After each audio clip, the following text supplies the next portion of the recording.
too. I do remember I got some ice cream a lot. But I was probably in the hospital in Daytona Beach for, we'll say, a few hours. It seemed like an eternity, but it was probably just a few hours. The next day, all right, the other thing that my grandfather liked to do is he liked to swing me around. He'd grab me by my wrists and arms and swing me around like a helicopter. Sure. So we're out on the beach, and he starts swinging me around. I can't get in the water. I'm building sandcastles, whatever. I love this. This is fun. I feel my one shoulder pop out. Just pop. Now, it hurt so bad, and I wasn't exactly sure what happened, that I couldn't even really scream. I was just like, and then the other one popped out, all right? Now I'm in excruciating pain. And he's still swinging. My grandfather does not know what's going on. Both of my shoulders have been dislocated, all right? And I can't get him to stop because I'm like, and I think he saw the terror and look on my face. And then when he put me down, he realized like both my shoulders were just slumped out, and he could see where the balls of my arms were. Get back in the car, and I go back to that hospital, the same one I was in the day before getting stitched up. It's the same doctor. Of course. It's the same doctor from the day before.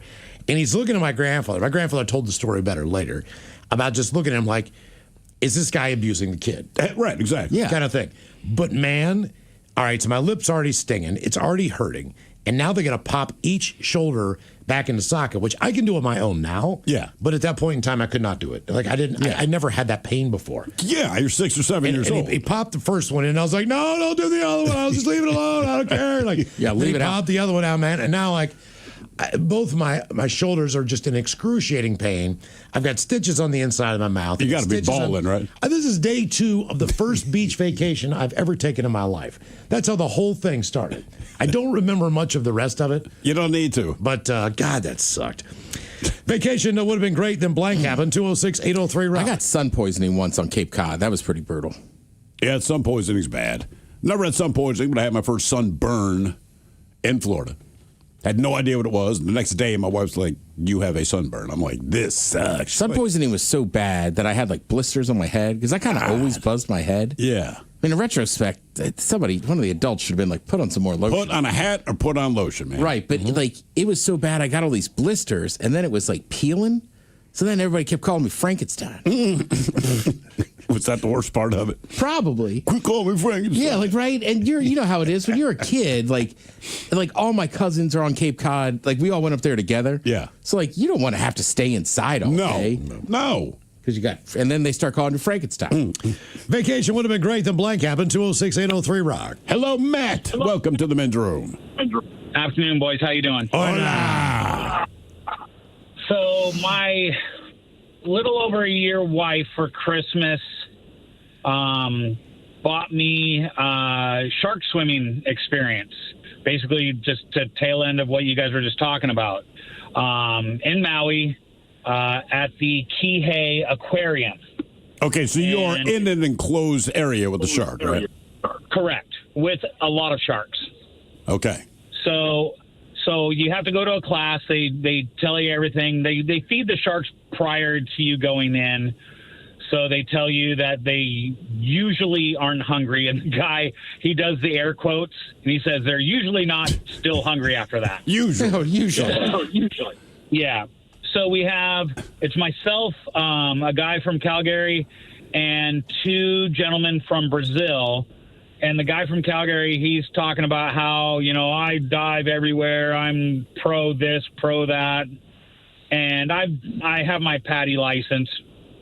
So we get suited up, get fitted for gear, and he's got all his own gear. So I'm the first one suited up and ready to go. And that aquarium has those tubes that people walk in, so the aquarium kind of surrounds you. Yeah.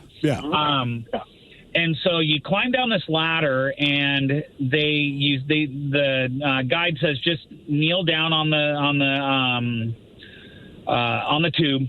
My wife and 2 other people are there because the aquarium's closed, so they do this after the aquarium's closed. I would assume in case you get bit that you don't frighten children. So I'm sitting there, and the thing I left out is they had a tiger shark in there. And so I've got my GoPro on the wand, and I'm sitting there, and it's a big round aquarium, and they just kind of swim in circles and whatnot. And I'm just keeping an eye on the shark. That thing swam. I could have touched it with my arm, and it didn't want anything to do with me. But I sat there as it swam past me. It stared me down, and I almost pooped my pants. But it was a ton of fun. But the only thing I kept thinking was, because my wife is down below me looking at me, smiling. She's pointing at the shark. Well, she has this uncanny knack to watch How to Murder Your Husband shows. Yeah. Oh, yeah. But that was the first thing Brent said, is like, she watches a lot of those shows. And she has a life insurance policy on you, but this is 8 years later, and we're going back to Hawaii in November. So. Because she's poisoning you. Like, I know bull sharks have a really bad reputation. Tiger sharks, though, are huge. Yes. I mean, you don't realize how big they are until 17, 18 feet. That's average. So with a great white shark, I realize they're dangerous. But all of those deaths that happen in Hawaii, everyone that gets attacked, it's always a tiger shark. Yeah, it's always tiger sharks. Yeah. When you see the size of their mouth and you see the size and the length of these sharks, they're not as girthy as a great white, but man, they are absolutely huge. They are huge. The great white just gets all the hype. Because Jaws. Yeah. If they put any shark in there, that'd have been the shark we freak out about. But in the end, like, there's plenty of them that I saw a 17-foot hammerhead in Cabo, swimming right near the city dock. And I don't think people realize how dangerous hammerheads are because they look so stupid. And even though they look incredibly stupid, you almost feel bad for them. There's never been a documented shark attack with a hammerhead. Right. Really? But they're super dangerous. Because they even said like a hammerhead going up against a great white. It'd be a much they're better fight than you would think it, because you just assume the hammerhead's going to lose because, like, you look dumb. You know, you look at the bottom of a vacuum This thing was cleaner. jet black, man. It was one of the coolest things I've ever seen. Oh, man, it was like, wow, that is badass. But it was so long. And I just to think that it's not going to hurt you, but that still doesn't make you go like, I feel safe swimming here. No, I like that he pointed out that his wife's like smiling and pointed at the shark. That guy, I was about to say. I know. Yeah, before he hung up, I was about to like, I wouldn't go hiking with that wife. Look, here's what I learned about the wife murdering the husband shows. There's two ways these things go down domestically. If the husband's mad, he comes home and he shoots his wife dead, and it's done. And he can come up with his lies and all this kind of stuff, but like they open the door to the shot their wife. It's beginning and end. When the wife kills the husband, like this takes place over a period of months because they've been in the coffee, slowly poisoning you. Right. So the thing is like, look, at any given moment, your wife might be trying to kill you. You just don't know. And I say that all the time. I'm like, oh, you guys have been married a long time. I'm like, bro, I could be dead tomorrow. If she's poisoning my food, this has been going on for months. I don't know. If I'm going to kill her, this is going to happen.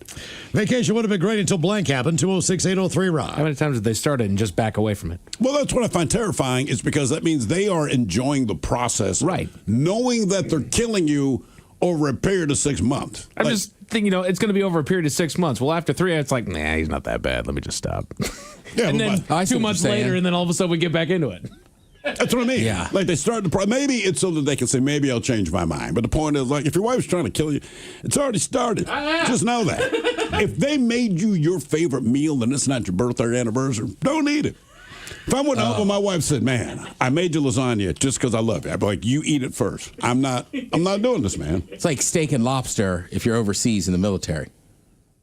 What does that mean? Well, it's not good. If they're feeding you steak and lobster, you're probably going into battle. Yeah, that's a good point. Something you don't know. Not an MRE here, steak and lobster. Right, not General Chow line. Like, boys, we got steak and lobster. I'm pretty sure that's you don't, like, you're happy, but you don't want to eat that. Right, that's a tell. Right, the next day it's like, yeah, we're back in the Persian Gulf or something. Yeah, that makes sense. Hello, John. Welcome to the men's room. Hola. So right before a sixth grade camp, instead of going to sixth grade camp, my aunt and uncle took us to Palm Springs, California. All right. Is that fun as a kid? I had gotten grounded shortly before this vacation, so they decided for this vacation they would unground me for the period that we're out there. I spent the first day of vacation in the pool all day in 90-degree sun and only put sunscreen on once. Mm-hmm. And for the remainder of my vacation, I spent it face down on a couch with golf ball-sized water blisters on my shoulders and lower back. Yeah. So I screwed myself out of my vacation, and I was still grounded when I got home. Oh, they still. I'd have been like, you had enough. Why did you get grounded in the first place? I can't remember. I'm 31 now. This was a long time ago. All right. You got to be careful, man. You got to be careful down there. Nobody thinks about it. By the way, we're just talking about wives killing their husbands. YouTube, they say the deadliest female serial killer lived on Bainbridge Island. She would invite people to her property and slowly poison them. This is what I'm saying, man.